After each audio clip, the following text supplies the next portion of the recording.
আসসালামু আলাইকুম। সাথী কিচেনে আবারও হাজির হয়ে গেলাম একটা নতুন রেসিপি নিয়ে। আমার আজকের রেসিপি চিড়ার কাটলেট। একদিন সময় করে বেশি করে বানিয়েও আপনারা ডিপ ফ্রিজে সংরক্ষণ করে রাখতে পারেন। খেতে কিন্তু দারুণ মজার। চাইলে আপনারা বাচ্চার টিফিনে কিংবা বিকালে চায়ের সাথেও পরিবেশন করতে পারেন। আর অতিথি আপ্যায়নে তো আর জুড়ি নেই। তো চলুন দেখে নেওয়া যাক আমার আজকের রেসিপি। প্রথমে একটা মিক্সিং বোল নিয়ে নিব। তার মধ্যে নিয়ে নিচ্ছি আগে থেকে ধুয়ে পরিষ্কার করে পানি ঝরিয়ে রাখা 1 কাপ চিড়া। এবার দিয়ে দিচ্ছি মাঝারি সাইজের একটা আলু সেদ্ধ করে ম্যাশ করে রাখা, 1/2 কাপ পেঁয়াজ কুচি, 1 টেবিল চামচ কাঁচামরিচ কুচি, 1 চা চামচ চিলি ফ্লেক্স। হাতের কাছে না থাকলে এটার পরিবর্তে শুকনা মরিচ গুঁড়া দিলেও হবে। স্বাদ মতো কিছুটা লবণ, 1 প্যাকেট নুডলসের মশলা, 1/2 কাপ ধনিয়া পাতা কুচি। এবার সমস্ত উপকরণগুলো হাত দিয়ে খুব ভালোভাবে মাখিয়ে নিতে হবে। খুব ভালোভাবে হাত দিয়ে মাখিয়ে দিয়ে দিচ্ছি 1/2 কাপ বেসন। বেসনটা কিন্তু বাইন্ডিং এর কাজ করবে। আবারও খুব ভালোভাবে মাখিয়ে নিতে হবে। এবার একটা ট্রেতে কিছু তেল ব্রাশ করে নিতে হবে। দিয়ে দিচ্ছি 1 টেবিল চামচ তেল, দিয়ে হাত দিয়ে খুব ভালোভাবে ট্রেতে মাখিয়ে নিতে হবে। এবার মিশ্রণটা এর মধ্যে দিয়ে দিব। মিশ্রণটা দিয়ে খুব ভালোভাবে সমান করে নিতে হবে। হাতে তেল মাখিয়ে হাত দিয়ে চেপে চেপে এভাবে সমান করে নিতে হবে। একটু পুরুত্ব করেই কিন্তু সমানটা করে নিতে হবে।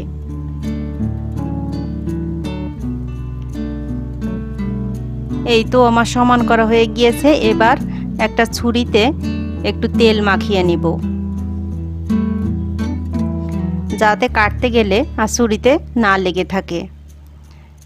তেল মাখিয়ে এভাবে কেটে নিতে হবে। চাইলে আপনি 4 কোনা করেও কেটে নিতে পারেন। আপনার যেভাবে পছন্দ হয় সেভাবেই কেটে নিতে পারেন। আমি ট্রায়াঙ্গেল শেপ করে কেটে নিচ্ছি। কাটা হয়ে গিয়েছে। এবার এগুলা একটা প্লেটে উঠিয়ে নেব। পাশগুলো এভাবে একটু সমান করে দিবেন। এবার একটা ব্যাটার তৈরি করব। তার জন্য নিয়ে নিচ্ছি 2 টেবিল চামচ ময়দা, 1 টেবিল চামচ চাউলের গুঁড়া। চাইলে আপনারা আটাটাও ব্যবহার করতে পারেন। এর মধ্যে দিয়ে দিচ্ছি স্বাদ মতো কিছুটা লবণ, 1/2 চা চামচ চিলি ফ্লেক্স। এবার অল্প অল্প পানি দিয়ে একটা পাতলা ব্যাটার তৈরি করে নিব।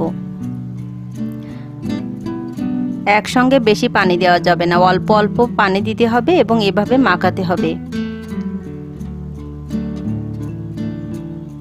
ব্যাটারটা এক সাইডে রেখে নুডলসটা ভেঙে নিব। আমি এখানে 1 প্যাকেট নুডলস নিয়েছি। এর মশলাটা কিন্তু আগেই ব্যবহার করেছি। এবার মিক্সি একদম মিহি গুঁড়া হবে না, এরকম থাকবে। এবার সেই কাটলেটটা ব্যাটারে ডুবিয়ে নুডলসে গড়িয়ে নিতে হবে।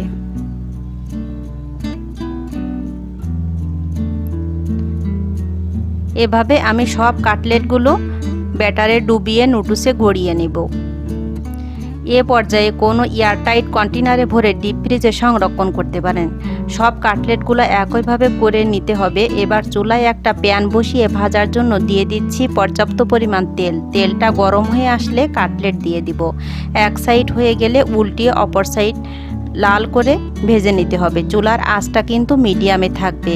হাই হিটে ভাজলে উপরটা দ্রুত লাল হয়ে যাবে, কিন্তু ভেতরে কাঁচা থেকে যাবে। এভাবে আমি সব কাটলেটগুলো ভেজে নিব। যে কাটলেটগুলো আগে লাল হয়ে যাবে সেগুলো উঠিয়ে নিব। এই তো এরই মাঝে তৈরি হয়ে গেল আমার দারুণ মজার চিড়ার কাটলেট। বাসায় একবার হলেও ট্রাই করে দেখতে পারেন। নুডলসের মশলা দেওয়ার জন্য এর স্বাদটা কিন্তু অসাধারণ হয়। আমার রেসিপি যদি আপনাদের ভালো লেগে থাকে তবে প্লিজ চ্যানেলটিতে একটা লাইক দিবেন। আর আপনি যদি আমার চ্যানেলে নতুন হয়ে থাকেন তাহলে চ্যানেলটি সাবস্ক্রাইব করবেন। চাইলে সুন্দর একটা কমেন্টও করতে পারেন। আর আপনি যদি ফেসবুক থেকে আমার রেসিপিটি দেখে থাকেন তাহলে একটা ফলো দিয়ে রাখবেন। আর আপনি যদি অলরেডি সে কাজটি করে থাকেন তাহলে আপনাকে অসংখ্য ধন্যবাদ। আজ এ পর্যন্তই, পরবর্তী রেসিপি দেখার আমন্ত্রণ রইল। সে পর্যন্ত সবাই ভালো থাকবেন। আল্লাহ হাফেজ। আসসালামু আলাইকুম।